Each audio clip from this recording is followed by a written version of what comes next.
श्री शिवाय नमस्तुभ्यम। हम सबको पता है कि 29 जून को गुप्त नवरात्रि की पंचमी तिथि का बहुत ही विशेष दिन है और आपको पता होगा कि पंचमी तिथि पर पूज्य गुरु जी ने कनेर के पुष्प का उपाय बताया था। इसी की बात आज हम लोग गुप्त नवरात्रि की पंचमी तिथि पे करने वाले हैं ना।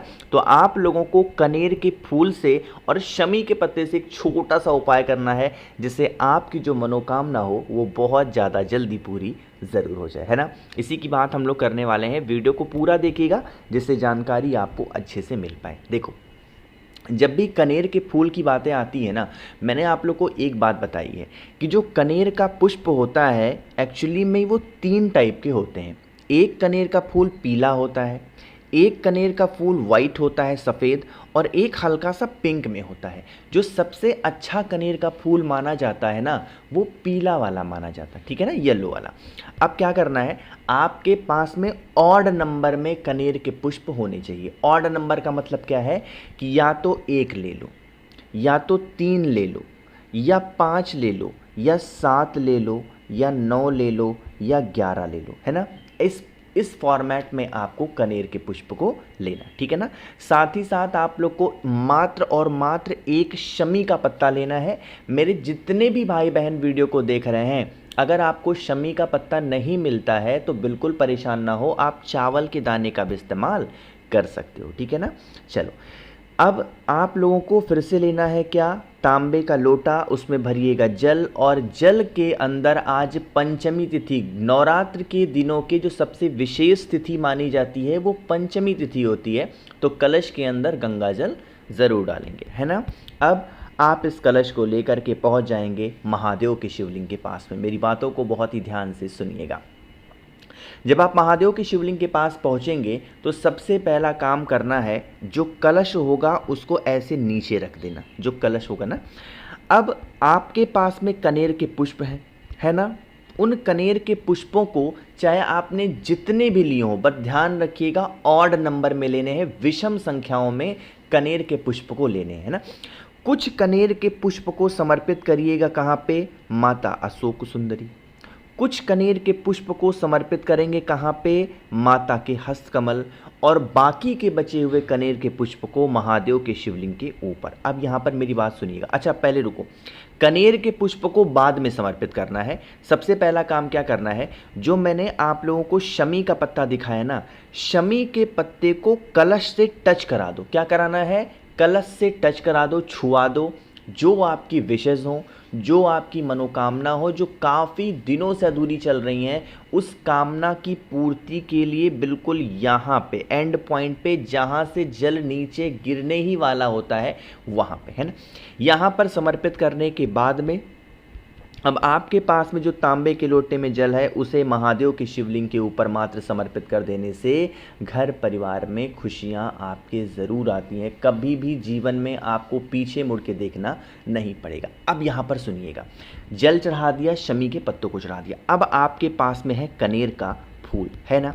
जो कनेर का फूल, अब मैंने आपको जो तरीका बताया स्टार्टिंग में ना, वही फॉलो करना है। जितने भी कनेर के फूल आपके पास में हैं, कुछ कनेर के पुष्प को माता अशोक सुंदरी के स्थान पे, कुछ कनेर के पुष्पों को माता के हस्तकमल पे, और बाकी का जितना भी बचा हुआ कनेर का पुष्प है उसे महादेव के शिवलिंग के ऊपर।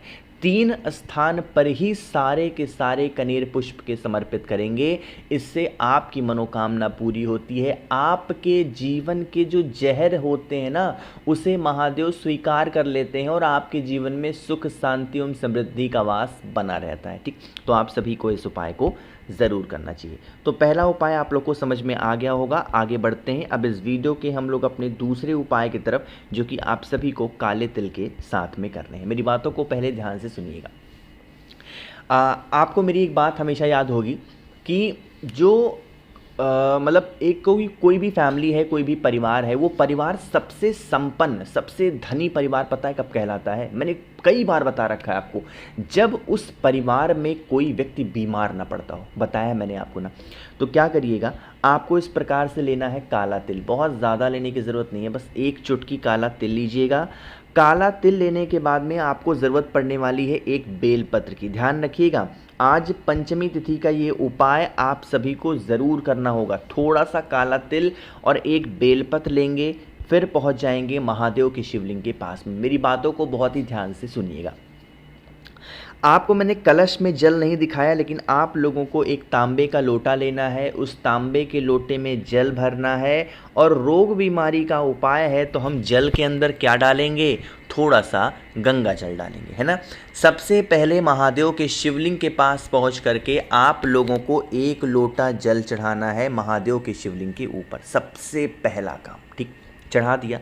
जल चढ़ाने के बाद में अब दूसरा काम आप लोग को क्या करना है, जल्दी से बताओ। दूसरा काम आपको करना होगा, जो मैंने आप लोगों को बेलपत्र दिखाई ना, उस बेलपत्र को माता अशोक सुंदरी के स्थान पे देखो।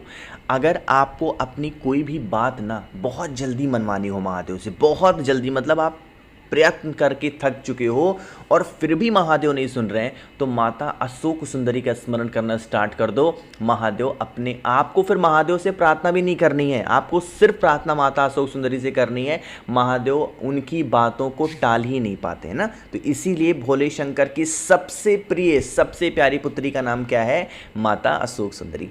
वहाँ पर आप लोगों को बेलपत्र समर्पित करना है और बेलपत्र समर्पित करने के बाद में आप लोगों को एक चुटकी काला तिल इसी बेलपत्र के ऊपर रख देना है, ठीक है ना।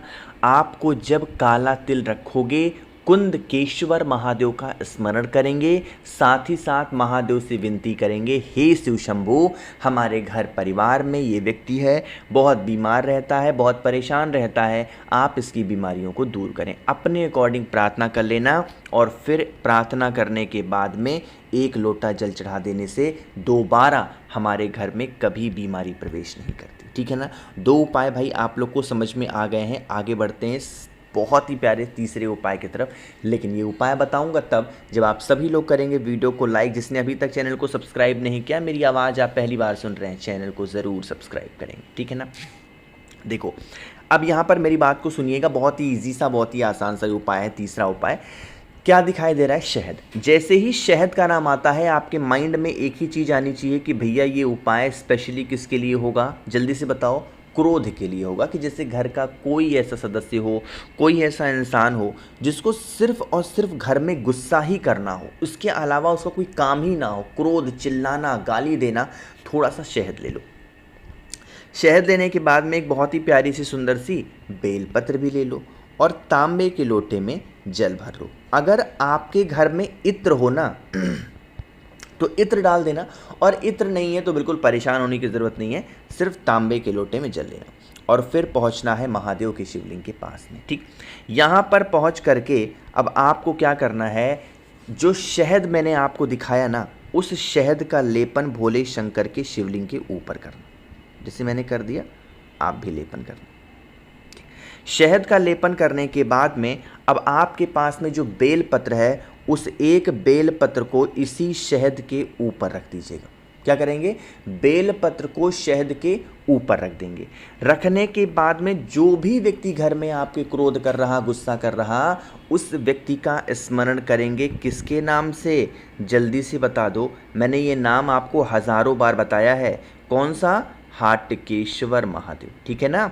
इन्हीं का स्मरण करके बेलपत्र को समर्पित करना, उस शहद के ऊपर चिपकाना और फिर एक लोटा जल श्री शिवाय नमस्तुभ्यम का जप करते हुए मात्र समर्पित कर देने से आपके घर परिवार में, फैमिली में कोई भी दिक्कतें नहीं आती हैं। घर के जो लोग क्रोध करते होंगे, गुस्सा करते होंगे, उनका गुस्सा शांत ज़रूर होता है। आखिरी उपाय की बात हम लोग करने जा रहे हैं, जो कि होगी आपकी इच्छा की पूर्ति के लिए। मतलब बहुत परेशान हो, कोई विश पूरी नहीं हो पा रही है, तो आप उपाय करेंगे। इसके लिए आप लोगों को पीला चंदन लेना, ध्यान रखिएगा, बहुत ज़्यादा कुछ भी नहीं, बट आपको पीला चंदन लेने की ज़रूरत पड़ेगी। और साथ ही साथ आपको 5 दूर्वा, ठीक है ना, दूर्वा मिल जाती है पंचमी तिथि पे, वो भी 5 तो बहुत अच्छा होगा। पीला चंदन और दूर्वा लीजिएगा। बहुत ही आसान सा उपाय है। पीले चंदन का लेपन माता अशोक सुंदरी को, और जो भी आपकी मनोकामना है उस कामना को कहते हुए दूर्वा की 5 डंडी यहीं पे पीले चंदन के ऊपर चिपका के और एक लोटा जल अगर चंपेश्वर महादेव के नाम से चढ़ा देते हो, कौन से नाम से, चंपेश्वर महादेव, तो यकीन मान लीजिए कभी जीवन में पीछे नहीं घूमना पड़ेगा। हमेशा जीवन में आगे ही बढ़ोगे और आपकी बरसों पुरानी सारी मनोकामना पूरी ज़रूर होगी। मैंने कोशिश की आप सभी को अच्छा बताने की। वीडियो पसंद आई हो तो लाइक करिएगा, कुछ पूछना है नीचे कमेंट सेक्शन में पूछें, और मेरे जितने भी भाई बहन आवाज़ आज मेरी पहली बार सुन रहे हैं, चैनल को ज़रूर सब्सक्राइब करेंगे। श्री शिवाय, नमस्तुभ्यम।